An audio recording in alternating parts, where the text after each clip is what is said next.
আমি শুয়েছিলাম। বাপ্পি বাথরুম থেকে এসে একটানে আমাকে বিছানায় বসিয়ে দিল, বলল চলো শুরু করি। দেখো, কিছুদিন আগে আমার জ্বরের সমস্যা হয়েছে, তোমাকে কত করে বললাম যে আমার পক্ষে এখন সম্ভব না। বাপ্পি কিছুতেই মানতে নারাজ। সে বলল, তুই আমার স্ত্রী, আমি যখন চাই তখনই তোর সাথে যেমন খুশি তেমন করব। দেখো, তুমি যখন যেভাবে চাও আমি সেভাবে রাজি হই, কিন্তু গত এক সপ্তাহে আমার জ্বরের সমস্যা হয়ে গেছে। ডাক্তার নিষেধ করেছে 6 মাস যেন স্বামী স্ত্রীর মধ্যে কোনো সাক্ষাৎ না হয়। ডাক্তার কি আমার মনের অবস্থা বুঝবে? আমার মন চাইছে তাই আমি এখন যা খুশি তাই করব। আমি তখন আর মাতাল স্বামীকে নিষেধ করলাম না, কারণ আমি ভালো করেই জানি বাপ্পি একেতে মাতাল, তার উপর একরোখা মানুষ, কিছুতেই আমাকে ছাড়বে না। তাই নিজের হাজার কষ্ট হওয়া সত্ত্বেও নিষেধ করলাম না। বাপ্পি আমাকে নিয়ে কম্বলের ভেতর ঢুকে গেল। প্রায় 1.25 ঘন্টা আমার সাথে যা খুশি তাই করে বাপ্পি যখন শোয়া থেকে উঠল ততক্ষণে আমি সেন্সলেস হয়ে যাই। বাপ্পি সেদিকে ভ্রুক্ষেপ নেই। নিজের মনের আশা মিটিয়ে বাপ্পি একপাশে শুয়ে পড়ল। রাত গড়িয়ে ভোর হয়। আমার যখন ঘুম ভাঙে তখন দেখি আমার স্বামী পাশে নাক ডেকে ঘুমোচ্ছে। আমি অনেক কষ্ট করে বিছানা থেকে উঠি। উঠতে গিয়েও যেন বারবার পড়ে যাচ্ছিলাম। অনেক কষ্ট করে উঠেই আস্তে আস্তে ড্রয়িং রুমের দিকে যাই। কষ্ট করে একে একে ড্রয়িং রুম ঝাড়ু দিচ্ছিলাম। ভোর হয়েছে অনেক আগেই। অসুস্থ শরীর নিয়ে পুরো ড্রয়িং রুমটা ঝাড়ু দিতে দিতে যখন দরজা খুলে দরজার সামনেও উবুর হয়ে ঝাড়ু দিতে যাই, পাশের বাসার ইমা ভাবি নিচে থেকে পানির বালতিটা নিয়ে নিজের বাসার দিকে যাওয়ার সময় হঠাৎ লক্ষ্য করলে আমার পেছনে হালকা লালচে কি যেন দেখা যাচ্ছে। ইমা ভাবি মনে করেছে আমার বুঝি পিরিয়ড হয়েছে। ইমা ভাবি বলল, এতটা অসচেতন হলে হয়? আমি বললাম, কেন ভাবি, কি হয়েছে? ইমা ভাবি বলল, এই সিঁড়ি দিয়ে আমার স্বামী অফিসে যাবে, পাশের বাসার লোকজন যাওয়া আসা করবে, বিষয়টি আপনার মাথায় রাখা উচিত ছিল। আমি বললাম, ভাবি, অসুস্থ শরীর নিয়ে ঘুম থেকে উঠতে একটু দেরি হয়ে গেছে, তাই ঝাড়ু দিতেও একটু দেরি হয়ে গেল। আর এই বিল্ডিং এর মালিক তো বলেই দিয়েছে যার যার বাসার সামনের অংশটুকু সে যেন ঝাড়ু দিয়ে রাখে। আমার বাসার সামনে অনেক ময়লা হয়ে গিয়েছিল, তাই একটু ঝাড়ু দিচ্ছিলাম। ঝাড়ু দিন, তাতে কোনো সমস্যা নেই, কিন্তু নিজের শরীরের সুবিধা অসুবিধার কথা একটু খেয়াল রাখবেন না। ভাবি, কি বলতে চান একটু বুঝিয়ে বলুন তো। ইমা ভাবি বলল, ভাবি, মেয়েদের পিরিয়ডের যদি কোনো পুরুষ দেখে তাহলে তার অমঙ্গল হয়। আমি বললাম, ভাবি, এই কথা আমার দাদিও বলতো, আমার মাকেও দেখেছি পিরিয়ড হলে আমার বাবার সাথে পর্যন্ত একই বিছানায় ঘুমতো না। এখনকার মেয়েরা তো এটা মানেও না। অন্যদের কথা বাদ দিন, আপনি কি মানছেন? কেন ভাবি, আমি কই মানলাম না। আপনি যদি মানতেন তাহলে ঘুম থেকে উঠেই আগে গোসলটা সেরে পরিষ্কার হয়ে তারপর রুম ঝাড়ু দিতেন। কেন ভাবি, আমার কেন পিরিয়ড হতে যাবে? আমার তো গত সপ্তাহে পিরিয়ড হয়ে গেছে। আপনার পেছনের সাইডে দেখুন। আমি পেছন ফিরে কাপড়টা টেনে দেখলাম ইমা ভাবি যা বলেছে তাই সত্যি।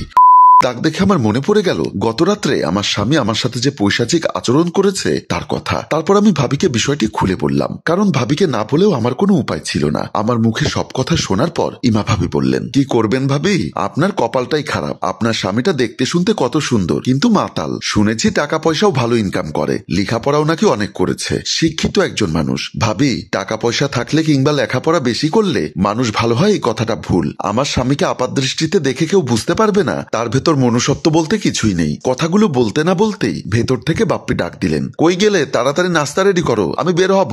আমি ভাবিকে বললাম, ভাবি, পরে একদিন আপনার সাথে এ বিষয়ে কথা বলবো, এখন যাই। বলেই আমি রুমের ভেতর চলে গেলাম। দিন গড়িয়ে রাত হয়ে গেল। রাতে বাপ্পি নেশা করে সিঁড়ি বেয়ে ঢুলতে ঢুলতে উঠছে। সামনে পড়লো মমিন চাচা। মমিন চাচাকে দেখে বাপ্পি সালাম দিলেন, আসসালামু আলাইকুম চাচা। মমিন চাচা বলল, ওয়ালাইকুম আসসালাম। চাচা, চাচিকে নিয়ে কই যাইতেছেন? তোমার চাচিকে একটু ডাক্তারের কাছে নিয়ে যাচ্ছি। চাচির আবার কি হয়েছে? কয়েকদিন ধরে তোমার চাচির শরীরটা ভালো যাচ্ছে না। চাচা, বুড়ো বয়সে নতুন ইঞ্জিন চালাচ্ছেন, ইঞ্জিন তো একটু ডিস্টার্ব করবে। মমিন মিয়া বুড়ো বয়সে তার অর্ধেক বয়সের একটা মেয়েকে বিয়ে করেছেন, যেটা নিয়ে এই বিল্ডিং এর সবাই আড়ালে আবুডালে একটু হাসাহাসি করেন। তা নিয়ে মমিন চাচার অতটা ভ্রুক্ষেপ নেই। মমিন মিয়ার স্ত্রী প্রিয়া বলল, তুমি কি আমাকে ডাক্তারের কাছে নিয়ে যাবে, নাকি এখানে দাঁড়িয়ে দাঁড়িয়ে মাতালটার সাথে উল্টাপাল্টা কথা বলবে? এক্সকিউজ মি চাচি, হোয়ার মাতাল, হোয়াট ইজ মাতাল, হু মাতাল? বাপ্পির এমন উল্টাপাল্টা অদ্ভুত টাইপের ইংরেজি কথাগুলো শুনে মমিন মিয়া হাসছিল। পাশে দাঁড়িয়ে থাকা প্রিয়া এবার আরো গরম হয়ে বলল, তুমি কি মাতালের সাথে মাতলামি করবে, নাকি আমাকে নিয়ে ডাক্তারের কাছে যাবে? না হয় আমি বাসায় চললাম। দাঁড়াও দাঁড়াও, তোমাকে নিয়ে ডাক্তারের কাছে যাবো, চলো। বলেই যখন প্রিয়াকে নিয়ে মমিন মিয়া পাশ কেটে চলে যেতে চাচ্ছিল তখন বাপ্পি বলল, স্টপ চাচা, আগে আমার প্রশ্নের জবাব দিন, মাতাল কোথায়? মমিন মিয়া বলল, ঠিক আছে বাবা, তুমি বাসায় যাও, আমি তোমার চাচিকে ডাক্তার দেখিয়ে এসে তোমার বিচার করব। বলেই মমিন মিয়া প্রিয়াকে নিয়ে চলে গেল। বাপ্পি ঢুলতে ঢুলতে সিঁড়ি বেয়ে উপরে উঠে গেলেন। বাপ্পি ড্রয়িং রুমে এসে দেখলো আমি নেই। আমাকে ডাকতে লাগলেন, তানিয়া, এই তানিয়া। সোফার উপর বসলো। আবারও আমাকে ডাকতে লাগলো, তানিয়া, কোথায় গেলে তুমি, কাম হিয়ার। আমার কোনো সারা শব্দ না পেয়ে বাপ্পি বেডরুমের দিকে চলে গেল। ওখানে গিয়ে দেখলো বেডরুম খালি, আমি নেই। তানিয়া, এই তানিয়া, কোথায় তুমি? বলি, মরেছো নাকি? এসো, মরার আগে আমাকে একটু খুশি করে দিয়ে তারপর মরো। এখানেও আমার কোনো সারা শব্দ পেল না। তারপর বলল, নিশ্চয়ই আমার ভয়ে বাথরুমে ঢুকে বসে আছো, মনে করেছো বাথরুমে বসে থাকবে, আমি বাথরুমের দরজা ভেঙে তোমাকে নিয়ে আসবো। বলতে বলতে বাথরুমের দিকে গেলেন। বাথরুমের দরজা খুলে দেখলেন ওখানে আমি নেই। তারপর বলল, ওরে বাবা, এখানেও তুমি নেই, তাহলে নিশ্চয়ই রান্নাঘরে আমার জন্য ভালো মন্দ রান্না করছো। গুড ওম্যান, রাতে ভালো করে ডিনার করব, তারপর দুজনে বিছানায় মন খুলে এনজয় করব।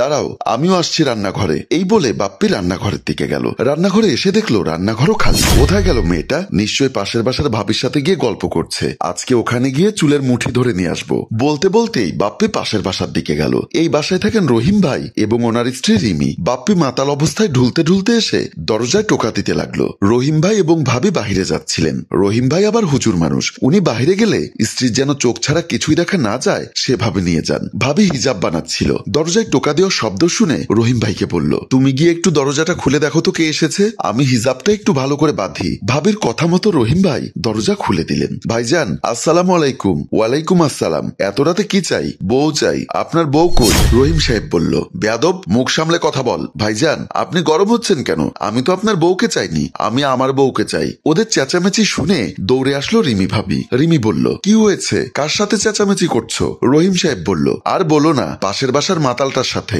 Language change your self. কাকে আপনি মাতাল বলছেন? আপনি যেরকম এই বিল্ডিং এ ভাড়া দিয়ে থাকেন, আমিও এই বিল্ডিং এ ভাড়া দিয়ে থাকি, সুতরাং কথাবার্তা হুঁশিয়ারে বলবেন। রিমি বুঝতে পারলো বাপ্পি সাহেবকে যখন মাতাল বলেছেন, উনি এত সহজে ছাড়বেন না, ঘটনাটা আরো বড় করে ফেলবেন। তাই পরিস্থিতি সামাল দিতে রিমি বলল, ভাইয়া, আমার স্বামী মাতাল আপনাকে বলেনি। আপনি কি জন্য এসেছেন? গুড গার্ল, আপনি ভালো, আপনার স্বামী ভালো না। হ্যাঁ হ্যাঁ, আমার স্বামী ভালো না, আপনি ভালো। বলুন, আপনি এখানে কি চান? আমার ওয়াইফকে চাই, আই মিন তানিয়াকে। দেখেছেন, সন্ধ্যার পর যখন বাড়ির ছাদে কাপড় আনতে যাই, তখন দেখেছিলাম ছাদের এক পাশে বসে কাঁদছিল। আমার মনে হচ্ছে আপনার স্ত্রী এখনো ছাদেই আছেন। ওকে ওকে, থ্যাংক ইউ, আমি তাহলে ছাদে গিয়ে দেখি। বলেই বাপ্পি ছাদের দিকে চলে গেল। আর রহিম সাহেব বলল, কি ব্যাপার, তুমি মাতালটাকে বলেছো আমার চেয়ে ভালো? কারণ কি? একটা মানুষ যখন নেশা করে মাতাল হয়ে যায়, তখন তার সাথে তাল মেলাতে হয়, না হলে সেও বেতালে কথা বলতেই থাকে। এসো, ভেতরে এসো, বলেই দরজা লাগিয়ে দিল।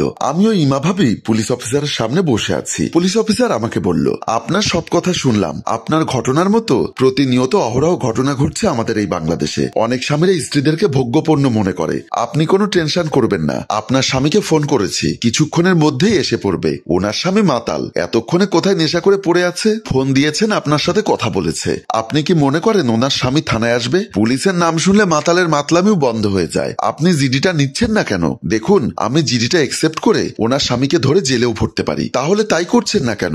অন্তত কয়েক মাস জেল খাটলে ওনার স্বামীর শিক্ষা হয়ে যাবে। আপনারা যে ধারায় মামলা করতে চাচ্ছেন, ধারাটা কি মনে আছে আপনার? স্বামীর বিরুদ্ধে স্ত্রীর মামলা। কেন, স্ত্রী কি স্বামীর বিরুদ্ধে মামলা করতে পারে না? আমি যতটুকু জানি, এই আইনে তো একজন স্ত্রী তার স্বামীর বিরুদ্ধে মামলা করতে পারেন, তবে এই মামলার পরিণতি হয় ভয়াবহ। তারপর পুলিশ অফিসার আমার দিকে তাকিয়ে বলল, আচ্ছা মিসেস তানিয়া, আপনি কি আপনার স্বামীর সাথে সংসার করতে চান? কথাটা শুনে আমার বুকটা হু হু করে কেঁদে উঠল। মানুষটা মাতাল হলেও আমাকে অনেক ভালোবাসে। তাই বললাম, সে যদি শুধরে যায় তাহলে আমি তার সাথে সংসার করতে চাই। ঠিক আছে, আগে উনি থানায় আসুক, তারপর আমি ওনাকে বুঝিয়ে বলি। যদি সোজা কথায় কাজ না হয়, তাহলে মামলা দিয়ে একেবারে জেলে ঢুকিয়ে দিব। কথাগুলো বলতে না বলতেই বাপ্পি থানায় আসলেন। পুলিশ অফিসার বলল, বসুন। বাপ্পি আমার দিকে তাকালো, আমিও তার দিকে এক পলক তাকিয়ে মাথা নিচু করে ফেললাম। আপনি মানুষটা দেখতে তো খুবই হ্যান্ডসাম, ভদ্র, কিন্তু আপনার কাজ কারবারে তো অভদ্র কেন? দেখুন, আপনার স্ত্রী শারীরিকভাবে বর্তমানে অক্ষম। আপনার স্ত্রীর কথা বাদ দিলাম, আজকে যদি আপনার স্ত্রীর জায়গায় আপনার বোন হতো,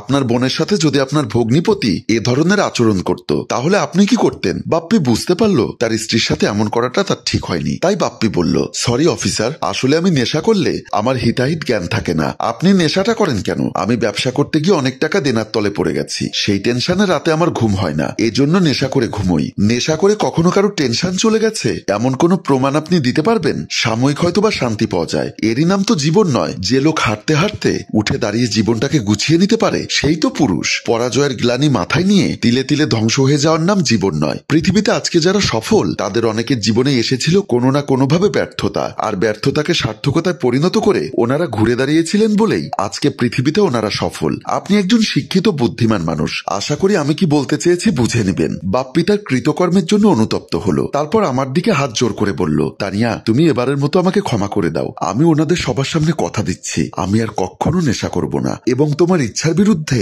কখনো জোরাজুরিও করব না। হ্যালো ভিউয়ার্স, জীবন চলার পথে অনেক বাধা বিপত্তি আসবে। হেরে গিয়ে ফিরে যাওয়ার নাম জীবন নয়, ব্যর্থতা থেকে শিক্ষা নিয়ে ঘুরে দাঁড়ানোর নাম জীবন। নেশা কখনো সমাধান হতে পারে না। তাই আসুন আমরা নেশা থেকে দূরে থাকি। গল্প গল্পটি যদি আপনাদের ভালো লেগে থাকে তাহলে লাইক, কমেন্ট ও শেয়ার করে সবাইকে দেখার সুযোগ করে দিন। ধন্যবাদ।